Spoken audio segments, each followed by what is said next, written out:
Video کے نیچے subscribe کے بٹن پہ کلک کریں، بیل کے آئیکن پہ کلک کیجئے تاکہ ہر نئی ویڈیو کی نوٹیفیکیشن آپ کو مل جائے۔ ہم فرما رہے ہیں یہ موبائل نہیں ہے، یہ میزائل ہے بولے۔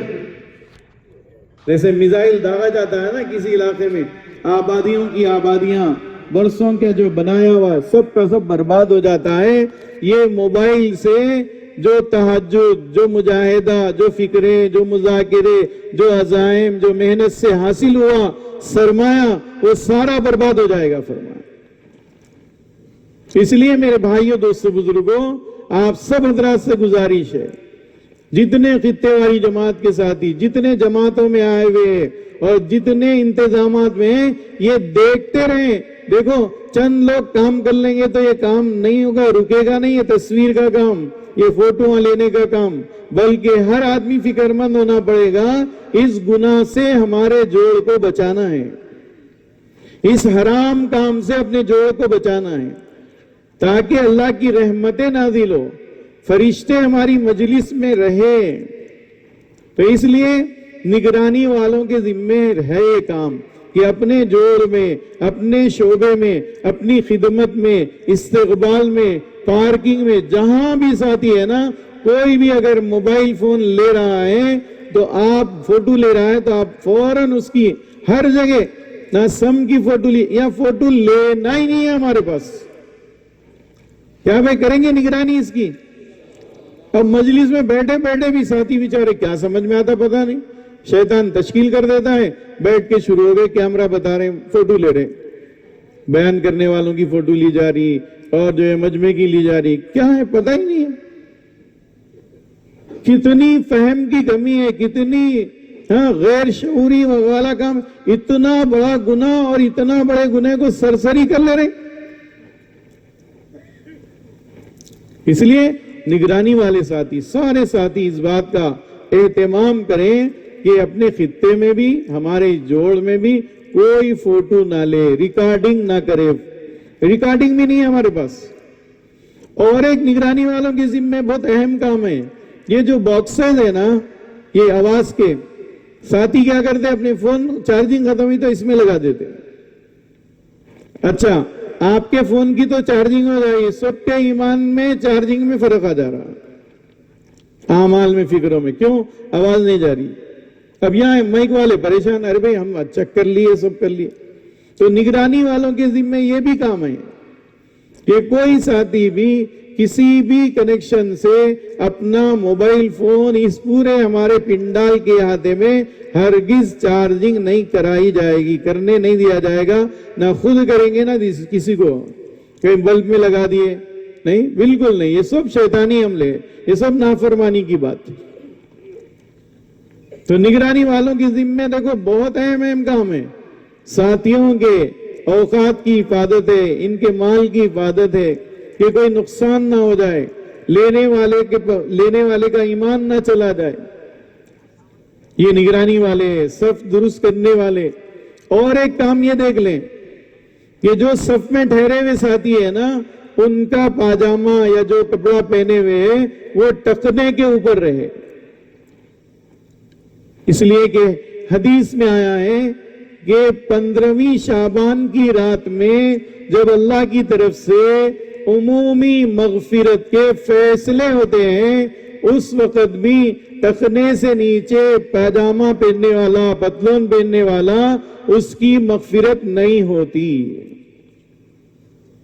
تو اس لیے یہاں تو ہم تربیت کے لیے آئے ہیں، اس لیے محبت اکرام سے صف درست کرتے ہوئے آپ ساتھی کو بتائیں، بھائی دیکھو آپ پہ ٹخنے کے نیچے پاجامہ ہے، آپ اس کو اوپر کر لیجئے۔ یہ گناہوں سے بھی بچانا ہے ہم کو۔ اللہ کے نبی صلی اللہ علیہ وسلم ایمان لانے والے سے ساری زندگی کی تشکیل کر رہے ہیں، ساری زندگی کی، کہ ابھی ایمان لائیں، ان سے پوچھ رہے ہیں کہ دیکھو ہمارے ساتھ رہو، جو تقاضے ہیں وہ پورے کرتے رہو، یا پھر دوسری ترتیب یہ ہے اپنے علاقے میں جاؤ، جو ہم ہدایت دے رہے ہو کام کرتے رہو، جب ہم بلائیں گے فوراً آ جانا، ابھی ایمان لائیے۔ اور یہ تو ماشاءاللہ پرانے ہم سب مسلمان ساتھی کو محبت سے سمجھائیں, کوئی گناہ اس سے ہو رہا ہے تو اس سے سمجھائیں, دیکھو بھائی ٹخنے کے اوپر پاجامہ پہنو, بھائی دیکھو یہ موبائل فوٹو لے رہے نا آپ, بالکل مت لو, اس کو فوراً ڈیلیٹ کرو بھائی, فوراً نرمی سے بولیں گے نا انشاءاللہ ساتھی قبول کر لیں گے. موسیٰ علیہ السلام سے اللہ فرما رہے ہیں فرعون کو جاؤ دعوت دو, مگر نرمی سے گفتگو کرنا, شاید وہ آپ کی بات قبول کر لے. حالانکہ اللہ کے علم میں یہ بات ہے کہ فرعون ہدایت پہ آنے والا نہیں ہے, لیکن ہمارے لیے اللہ نے یہ اصول بتایا ہے کہ کوئی بھی بات بولی جائے تو وہ نرمی کے ساتھ بولی جائے, سامنے والا قبول کر لے گا. سختی سے اگر کوئی بات کریں گے نا وہ بات سامنے والا قبول نہیں کرے گا. تھانوی رحمت اللہ علیہ ٹرین میں سفر کر رہے تھے, مولانا اشرف علی تھانوی رحمت اللہ علیہ ٹرین میں سفر کر رہے تھے. ایک نوجوان ٹخنے کے نیچے اس کا کپڑا تھا, اس سے فرمایا بیٹے ٹخنے کے نیچے پیجامہ پہننا, یہ کپڑا رہنا شریعت میں ناجائز ہے. تو اس نوجوان نے بغیر سوچے سمجھے شریعت کو گالی دے دی, دین کو گالی دے دی. تو حضرت نے فرمایا یہ گناہ میں تھا, یہ حرام میں تھا, اور یہ گالی دے کر اسلام سے نکل گیا. اس لیے ہمارا رویہ, ہمارا طریقہ کار نرمی کے ساتھ, کوئی بھی کام کس سے لینا ہے نا تو نرمی کے ساتھ. کوئی بھی ساتھی بے وصولی کر رہا ہے, بھائی یہاں بیٹھیے, ٹھیک ہے, نہیں بھائی آپ اپنے خطے میں جائیے, دیکھو یہاں ہمارے ساتھی آئیں گے, پھر ان سے بھی مشورے رہیں گے, ان کی بھی تشکیل ہوگی, آپ جو ہے اپنے خطے میں جائیے تاکہ آپ کے ذمہ جو کام ہے وہ کر سکتے ہیں. اس طرح ان سے مذاکرے کے ذریعے, نرمی کے ذریعے سے وہ عمل پر آمادہ کرنا ہے ان کو. کیا بھائی کریں گے سب؟ ارے ذرا سونے والوں کو بھی اٹھا لو ذرا. اس کے ساتھ ساتھ ہمارے ذمہ یہ جو مکبر ہے, تکبیر بولنے والے ایک ساتھی طے ہے آپ کے پاس, ذرا اونچی آواز والے ہو, تکبیر کے جو الفاظ پڑھے جا رہے نا صحیح بولنے والے ہو. اللہ اکبر, یہ جو تکبیر پڑھی جا رہی یہ صحیح بولنے والے ہو. جب یہاں سے اگر اعلان کیا جائے تکبیر بولنے کا تو بولی جائے گی, یہ مکبر بولیں گے, سب نہیں بولیں گے. اور مکبر بھی تکبیر بولنے کا طریقہ یہ ہے کہ وہ پہلے آگے کی صف سے جو آواز آئی نا اس کو بولیں گے. وہ تکبیر جو بولی جائے گی, پچھلے صف میں کوئی بھی آگے رکعت باندھنے کے لیے اللہ اکبر بولا, آپ اس کو سن کے اللہ اکبر بولیں گے, ساروں کی نماز جو ہے خطرے میں پڑ جائے گی, ایک نیا مسئلہ ہو جائے گا. تو اس لیے ویسے مائک کا نظم رہے گا, اگر مائک کسی وجہ سے بند ہو گیا, کوئی خرابی کی وجہ سے, تو یہ مکبر حضرات تکبیر کے ذریعے سے نماز کو پوری کروائے, یہ ان کے ذمہ کام ہے. اونچی آواز والے, اچھے الفاظ سے تکبیر بولنے والے, یہ شروع میں مت بولیے, مائک سے آواز جائے گی. اگر مائک سے آواز بند ہو گئی, آپ کو اندازہ ہو گیا, تو فرمایا علماء نے کہ آپ اپنی تکبیر شروع کرو, ذمہ داروں نے یہ کہا مکبر, تاکہ سب کی نماز صحیح ہو جائے آپ کی تکبیر سے. کیا وہ کریں گے انشاءاللہ. اور یہ جو 25 ساتھی ہیں نا, ان کے لیے خدمت کے 2 ساتھی, خدمت والے, کسی کو کوئی بزرگ ہے, ان کو وہ جا کر کھانا نہیں کھا سکتے تو ان کو لا کر وہاں کھانا کھلا دیجئے. کوئی اور تقاضا ہے خدمت کے اعتبار سے, کچھ سامان لانا ہے اپنی تشکیل تفقد کا, وہ لانے کے لیے, تو یہ 2 ساتھیوں کو آپ جو ہے خدمت کے لیے طے کرنا ہے. اور اپنے خطے میں ایک جو ہے ڈسٹبن, ایک ڈبہ رکھنا ہے ہم کو, رکھ کر اپنے خطے میں صفائی کا اہتمام کرنا ہے. صفائی کے بھی 12 ساتھیوں میں سے 2 ساتھی ہوں گے. صفائی تو اسلام کی دین ہے, اسلام کا حسن ہے. ہاں, تو اس لیے اپنے خطے میں کچرا وغیرہ پڑا ہے تو آپ اپنے خطے میں ایک ڈبہ رکھیے یا ڈسٹبن رکھیے, اس میں جو بھی کچرا ہے, چھوٹا سا پیپر کا پرزہ ہوگا وہ بھی اٹھا کر اس ڈبے میں ڈال دیجیے. اور ہمارے پہاڑی شریف والے, یہ پورے اجتماع کی صفائی کی ذمہ داری ہے ان کی, اطراف کی, تو یہ ڈبے میں سے کچرا لے کے چلے جائیں گے وہ. اب اس میں ایک سہولت آپ یہ کر لیں آسانی کے لیے, آپ اس میں پرنی رکھ لیجئے, پرنی رکھ دیجئے.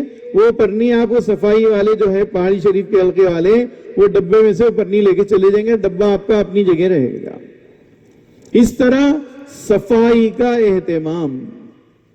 ساتھیوں میں بھی اگر صفائی کے اعتبار سے کچھ کمی دکھ رہی تو ساتھیوں کو سمجھائیں, دیکھو بھائی ہمارے اسلام کی خوبی, اسلام کا حسن یہ ہے کہ صاف ستھرے رہو. کریں گے انشاءاللہ. ہاں, اس کے ساتھ ساتھ ہمارے بڑے فرما رہے ذکر دعا کے لیے 4 ساتھی طے ہو جائے. آپ ان کو 12-12 گھنٹے دے دیجئے یا جیسا بھی آپ 6-6 گھنٹے کی ترتیب بنا دیجئے. 4 ساتھی ذکر اور دعا میں رہیں. اگر ہمت والے روزہ رکھ سکتے ہیں تو روزے کے ساتھ رہیں, ہمت ہے ان کے اندر, قوت ہے اتنی, روزہ رکھ لیں. تو اس طرح ہمارے کام کا جو تعلق ہے نا وہ ظاہری شکلوں سے نہیں ہے. ہمارے بزرگ فرمانے لگے اللہ کے سامنے پہلے رو لو, اپنے آنسو بہا لو, ورنہ حالات ایسے ہوں گے کہ آپ کو رونا پڑے گا. تو رونا پڑنے سے پہلے, رونے کا یعنی حالات میں رونے کے بجائے پہلے رو لو, اللہ کے سامنے حالات کو روک دیں گے اللہ. تو اس لیے ذکر دعا کا اہتمام سارے ساتھیوں کو تو کرنا ہی ہے, اپنی تسبیح کرنا, معاملات کرنا, جو بھی رہے وہ بات آئے گی. لیکن خاص طور پہ ہمارے خطے میں 4 ساتھی ہر وقت ذکر دعا کے اندر, اشراق ہے, تسبیحات ہے, صلاۃ التسبیح ہے, یاسین شریف کی تلاوت ہے, سارے اعمال کے ساتھ دعاؤں کے ذریعے سے اللہ کی طرف متوجہ ہونا اور اللہ کی رحمتوں کو اعمال اور دعاؤں کے ذریعے سے اللہ کی رحمتوں کو اپنی طرف متوجہ کرنا ہے. کریں گے میں سب ساتھی؟ ہاں, تو اس سلسلے میں یہ سارے امور آپ کے سامنے آ گئے. خطے واری جماعت کے ایک ذمہ دار ہو, کل ساتھی ہمارے 25 ہو, اور اس کے اندر جو ساتھی رہیں گے اردو پڑھنے والے, کتاب پڑھنے والے, تعلیم کے لیے 4 ساتھی ہیں, اور دونوں کتابوں میں سے پڑھی جائیں گی, منتخب اور فضائل اعمال صدقات میں سے. تشکیل تفقد کے 3 ساتھی ہوں گے, ان کے ساتھ قلم, کاغذ, پیڈ وغیرہ جو ضرورت کا سامان ہے. استقبال کے 2 ساتھی رہیں گے, اور نگرانی, مجمع جوڑنا, صفوں کو درست کرنا, تکبیر بولنا, مکبر نماز کے وقت میں, اور خدمت اور صفائی, ان سارے امور کے 12 ساتھی ہیں ہمارے. اور اس کے ساتھ ساتھ 4 ساتھی ذکر دعا والے ہیں. تو اگر اس میں اگر کچھ کمی ہے, آپ لوگوں کے جو ساتھی ہمارے مشورے سے طے ہوئے تھے وہ ساتھی نہیں آئے, تو آپ حضرات مشورہ کر کے یہ سارے امور کے لیے 25 ساتھیوں کو طے کریں, تاکہ ہمارے یہ جوڑ میں ایک ایک خطے میں یہ 25 ساتھی ہمارے سارے کام تقسیم ہو جائیں, اور ذمہ داری کے ساتھ آنے والے 500 افراد پر محنت کرتے ہوئے اجتماعی اعتبار سے. اچھا, بیان جب شروع ہو جاتا ہے نا, اس وقت آپ کے ذمہ ہے مجمع جوڑنے کا کام. ایک تو باہر مجمع جوڑنے والے حلقے ہمارے ریاست نگر اور تالاب کٹا اور مصطفیٰ نگر, یہ باہر اگر کوئی ساتھی ہے نا پنڈال کے باہر, ان کو جوڑیں گے. لیکن 2 ساتھی جو مجمع جوڑنے والے ہیں نا, آپ کے خطے میں جو آپ کے ساتھی ہے یا دوسرے خطے کے ساتھی آپ کے خطے میں آ کے نماز پڑھے, اب ان کو محبت سے آگے بڑھا دینا ہے. اس لیے کہ ہمارا بیان جو ہوتا ہے وہ بیان جہاں آواز آ رہی وہاں بیٹھ کے سننے کا نہیں ہے. ہمارے بڑے کہتے ہیں اگلی صف میں جگہ ہے تو اگلی صف میں نماز پڑھنا زیادہ ثواب کے حاصل کرنے کا ذریعہ ہے. تو اس لیے محبت سے ساتھیوں کو, بھائی دیکھو تم آواز آ رہی ہے یہاں بیٹھ کے من سنو, آئے آپ گھر سے, آپ 300 کلومیٹر, 800 کلومیٹر, 700 کلومیٹر کا سفر کر کے آپ آئے, اور یہاں چند قدم جانے میں آپ کیوں یہ ہو رہے؟ بھائی محبت سے ان کو آگے بڑھا دو, تاکہ سارا مجمع ہمارے بڑوں کے سامنے جب مذاکرہ یہاں سے ہوگا تو سارا مجمع سامنے ہو, سنت کے مطابق بیٹھے ہوں, قریب ہو کر بیٹھے ہوں, جڑ کر بیٹھے ہوں. درمیان میں اگر کچھ سامان وغیرہ رکھا ہوا ہے تو اس کو ایک بازو کر دیجئے, سامان ایسا جمائیے کہ بیٹھنے میں کوئی حرج نہ ہو. ساتھی قریب قریب ہو کر بیٹھیں، سنت کے مطابق بات کو سنیں گے، بات سمجھ میں آئے گی۔ تو مجمع جوڑنے والوں کا بہت اہم کام ہوتا ہے کہ جب آواز لگائے گی نماز ہو گئی بھئی آ جاؤ قریب قریب، تو اصل تو یہ ہے کہ سارا مجمع قریب ہو جائے، جو ساتھی رہ جائیں گے۔ اچھا، آپ کے خطے میں تشکیل والے ساتھی اور مجمع جوڑنے والے یہ ساتھی رہیں گے خطے میں، باقی ساتھیوں کی ذمہ جو اب کام نہیں ہے نا، ذکر دعا والے رہیں گے، باقی ساتھی جو ہے نا وہ بھی آگے بڑھ کے بیان سنیں۔ آگے بڑھنے والوں کو اللہ آگے بڑھاتے ہیں۔ دیکھو بلال رضی اللہ عنہ غلام ہیں، ہاں، اور سورج شکل کے اعتبار سے ایسے ہیں نہیں، لیکن آگے بڑھے، کتنا آگے بڑھے؟ اللہ کے نبی صلی اللہ علیہ وسلم جب معراج کے موقع پر جنت کی سیر آپ نے کی تو فرمایا بلال میں تیرے چلنے کی آواز جنت میں سن رہا تھا، اتنا آگے بڑھ گئے بلال رضی اللہ۔ تو اس لیے یہاں پر اللہ میاں کے پاس کسی کی رشتہ داری نہیں ہے، ہاں کہ انہوں بہت پرانے ان کچھ آگے بڑھانا ہے، انہوں ابھی آئے ان کو پیچھے کرنا ہے، ایسا نہیں ہے۔ آدمی اپنی قربانیوں کے ساتھ، اطاعت کے ساتھ، فکروں کے ساتھ اللہ سے مانگتے ہوئے آگے بڑھتا ہے۔ یہ چیزیں ہیں تو ہم آگے بڑھ رہے ہیں، ورنہ پھر لوگوں کا انتظار کریں گے تو وہ تو مردہ ہے، فرمایا حضرت نے۔ لوگ جو آگے بڑھاتے ہیں نا وہ مردے کو آگے بڑھاتے ہیں، زندے تو اپنی محنتوں سے، قربانیوں سے، فکروں سے۔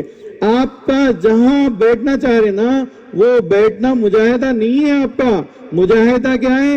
اپنی جگہ سے اٹھ کر مجلس کو مکمل کرنا، مجلس کے آداب کا لحاظ رکھتے ہوئے بیٹھنا، قریب ہو کر بیٹھنا، یہ مجاہدہ ہے۔ چوتھے پارے کی پہلی آیت میں اللہ فرما رہے ہیں، آیت کا مفہوم یہ ہے، فرما رہے ہیں اللہ پاک تم نیکی حاصل نہیں کر سکتے۔ کیا فرما رہے ہیں؟ تم نیکی حاصل نہیں کر سکتے جب تک کہ جو چیز تمہارے پاس محبوب ہے اس کو قربان نہ کر دو۔ ساتھیوں کو سمجھاؤ یہ بات، بھائی دیکھو آپ کو نیکی ملے گی آگے چلیں گے تو آپ۔ تو مجمع جوڑنے والوں کا کام ہے کہ مجلس میں ہمارے بڑے ہم کو دیکھ کر اندازہ کر لیں۔ امیر محترم کے زمانے میں ایک ساتھی چلہ لگا کر آئے، جماعت میں چلہ لگا کر آئے، مصافحہ کرنے، سلام کرنے امیر صاحب کے پاس آئے تو امیر صاحب رحمۃ اللہ علیہ سلام کرے، مصافحہ کرے ان سے۔ وہ جب چلے گئے تو امیر صاحب نے فرمایا اس آدمی کا وقت صحیح نہیں لگا، اس آدمی کا وقت صحیح نہیں لگا۔ ساتھیوں نے بیٹھنے والوں نے پوچھا وہ کیسے پہچانا حضرت آپ نے؟ کہا کہ اس کا پاجامہ ٹخنے کے نیچے ہے۔ ایک آدمی چلہ لگایا ہے اور اتنا بڑا حرام گناہ سمجھ میں نہیں آ رہا ہے تو بتاؤ اس کا وقت کیسے صحیح لگا؟ تو میرے بھائیوں دوستوں بزرگوں، ہمارے جمع ہونے کو دیکھ کر ہمارے اکابر سمجھ جاتے ہیں یہ منڈل چلانے والے، ضلع چلانے والے، حلقے چلانے والے، مسجد چلانے والے یہ کیسے کام کر رہے ہیں اپنے عملے کے ساتھ۔ تو اس لیے ہمارے ذمے ہے، خطے واری جماعت کے ذمے ہے، ہم سب کے ذمے ہے کہ ہمارے ذمے کوئی کام نہیں ہے خطے میں تو فوراً آگے بڑھ جاؤ، نماز بھی آگے بڑھ کے پڑھو، ساتھیوں کو دیکھتے جائیں خطے والے، اپنی آگے کی صف میں جگہ ہے تو آگے کی صف میں نماز کی طرح بیٹھتے جائیں، صفوں کو جب سے ہی درست کر لیا جائے اور وہاں بیٹھ نہیں بھائی ہم بعد میں چلے جائیں گے سب جگہ، نہیں بھائی آپ آگے چلے جاؤ، جگہ مل جائے گی آپ کو، ثواب بھی مل جائے گا، نیکی بھی مل جائے گی آپ کو۔ اس طرح ہم کو سمجھاتے ہوئے، ان کا ذہن بناتے ہوئے امور پر، عمل پر آمادہ کرنا ہے۔ کیا بھائی کریں گے انشاءاللہ؟ دیکھو سارے اعمال کا دار و مدار جو ہے وہ نیت پر ہے۔ حضرت مولانا یوسف صاحب رحمت اللہ علیہ فرماتے تھے بہت ڈرنے کی بات ہے، بڑوں کی باتیں سن لینے کی، سنا لینے کی نہیں ہے، اس کو تو ہم انفرادی طور پہ مراقبوں کے ذریعے سے غور کرنے کی بات ہے۔ حضرت مولانا یوسف صاحب رحمت اللہ علیہ فرماتے ہیں ہر محنت کرنے والا اللہ کے ہاں کامیاب نہیں ہے، ہر محنت کرنے والا، ہر قربانی دینے والا، ہر مجاہدہ کرنے والا اللہ کے ہاں کامیاب نہیں ہے، کامیاب وہ ہے جس کی محنتوں کو اللہ قبول کر لے، وہ کامیاب ہے۔ اور حدیث میں آیا ہے کہ کل قیامت میں ہمارے لیے وہ ہے جو ہماری نیت ہے. اس لیے ہمارے ساری محنتوں میں، سارے اعمال میں اللہ کی رضا کا استحضار، اللہ کی رضا کا جذبہ، بار بار ہم اپنی نیت کو درست کریں. کسی کو دعوت دے رہے ہیں نا تو نرمی کے ساتھ دعوت دیتے ہوئے نیت درست کریں. دیکھو علی رضی اللہ عنہ کا واقعہ کہ دشمن قابو میں آ گیا ہے، اس کے سینے پر بیٹھے ہوئے بس 1 منٹ میں کام تمام ہو جانے والا ہے. اس دشمن نے حضرت علی رضی اللہ عنہ کے چہرے پر تھوک دیا، فوراً اٹھ کے کھڑے ہو گئے. اس نے پوچھا کیا بات ہو گئی، اتنا اچھے موقع کو آپ ضائع کر دیے؟ کہا ہمارے بڑے کہتے ہیں یہ نفس کی نگرانی ہے، یہ کہ اپنے نفسوں کی نگرانی رکھو. تو حضرت علی رضی اللہ عنہ نے فرمایا میں جو پہلے تجھے قتل کر رہا تھا وہ اس لیے کہ تو اللہ کے دین کا دشمن ہے، بھائی اللہ کے لیے قتل کر رہا تھا، لیکن جیسے تو نے میرے چہرے پر تھوک دیا تو اب میرا نفس بھی اس میں داخل ہو گیا، تو اب یہ عمل میرا اللہ کے ہاں قبول نہیں ہوگا. بلکہ اس پر تو سخت وعید ہے کہ اپنے اعمال، اپنی کارگزاریاں، اپنے قربانیاں یہ مجمع کے سامنے بیان کرنا نیتوں میں خرابی لانے کا ذریعہ ہے. حضرت نے فرمایا جیسے بتوں کا شرک مشرک کو جہنم میں لے جائے گا، نیتوں کا شرک بھی عمل کرنے والے، قربانی دینے والے کو جہنم میں لے جائے گا. فرمایا تو اس لیے ہر موقع پر ہمارے بعض بزرگ مثال دیتے تھے. آپ اب یہ جو نوجوان ساتھی وہ تو دیکھے رہے ہوں گے، دہی لے کر ہنڈا دہی کا سر پہ رکھ کے دہی والی بستی میں، گاؤں میں دہی بیچتے ہوئے پھرتی. پہلے پھرتے تھے، اب تو کہاں ہیں وہ سب، آن لائن ہے اب سب. تو اب انہیں جاتے جاتے رک کے بات کر رہی ہے کسی خاتون سے، کوئی آدمی نے کہا تو ارے کیا بات ہے لے لو، لیکن راستہ چلتے چلتے کوئی چیز گری ہوئی اٹھا رہی ہے، لیکن اس کی پوری توجہ اپنے دہی کے ہنڈے پر ہے، بس اپنے سرمایہ پر ہے کہ اگر میرا سر ہلے گا تو سارا میرا سرمایہ ضائع ہو جائے گا. اس لیے دل سے آدمی اللہ کی طرف متوجہ رہے، اللہ کا دھیان رہے کہ میرے چلنے میں، بولنے میں، میرے دعا مانگنے میں کوئی غرض شامل نہ ہو، میری محنت میں کوئی غرض شامل نہ ہو، اللہ کی رضا کا جذبہ ہر وقت. تو پھر دیکھو جو کام اللہ کے لیے ہوتا ہے نا، دنیا میں اس کا اثر اللہ ظاہر کرتے ہیں اور آخرت میں اس پر بے انتہا اجر عطا فرماتے ہیں. اور ہمارے بڑوں نے فرمایا مخلصین جو ہے وہ ہدایت کے چراغ ہیں. جیسے چراغ میں روشنی میں آدمی راستہ طے کر لیتا ہے، روشنی میں نقصان والی چیزوں سے بچ جاتا ہے اور نفع اٹھا لیتا ہے، ایسے ہی مخلصین جو ہوتے ہیں نا، یہ ان کی وجہ سے اللہ تعالیٰ ہدایت کی فضائیں قائم کرتے ہیں. تو اس لیے میرے بھائیوں، دوستوں، بزرگوں، اپنے سارے اعمال میں، فکروں میں اپنی نیتوں کو درست کرنا. کریں گے بھائی سب؟ یہ جو باتیں کہی گئی ہے اس کا آپس میں انفرادی طور پر بھی ساتھیوں کو جو ذمہ داری ہے محبت کے ساتھ، نرمی کے ساتھ ان کو سمجھایا جائے. دیکھو ہمارے ذمے جو کام ہے، اور آپ اس کے علاوہ کوئی کام مت لیجئے. خطے واری جماعت کے ذمے جو مشورے سے طے ہو گیا ہے نا، وہی کام ہے ان کے ذمے، دوسرا کوئی کام نہیں ہے. ہاں، صحابہ نے تو نگرانی کے لیے اللہ کے نبی صلی اللہ علیہ وسلم کے پیچھے نماز کو چھوڑا، اللہ کے نبی کے صحابہ کی صحبت کو چھوڑا اور اپنی ذمہ داری نگرانی کی سواری پہ بیٹھ کر پورا کیا ہے.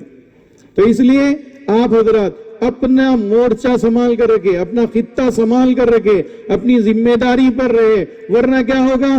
جو احد میں صحابہ شہید ہوئے نا، اگر اپنی ذمہ داری سے ہٹو گے تو وہ حالات آ جائیں گے، پھر وہ مصیبتیں آ جائیں گی، وہ کام نہیں ہوگا جو کام ہونا ہے، تشکیل رہ جائے گی، ذہن سازی رہ جائے گی، سنت پر عمل رہ جائے گا. اس لیے ہمارے سامنے احد کے موقع پر چند صحابہ میں جو اختلاف رائے ہو کر اپنی جگہ سے ہٹ گئے تھے، پھر کتنے صحابہ شہید ہو گئے، بلکہ بعض صحابہ تو ایک دوسرے کو قتل کر دیے. فرمایا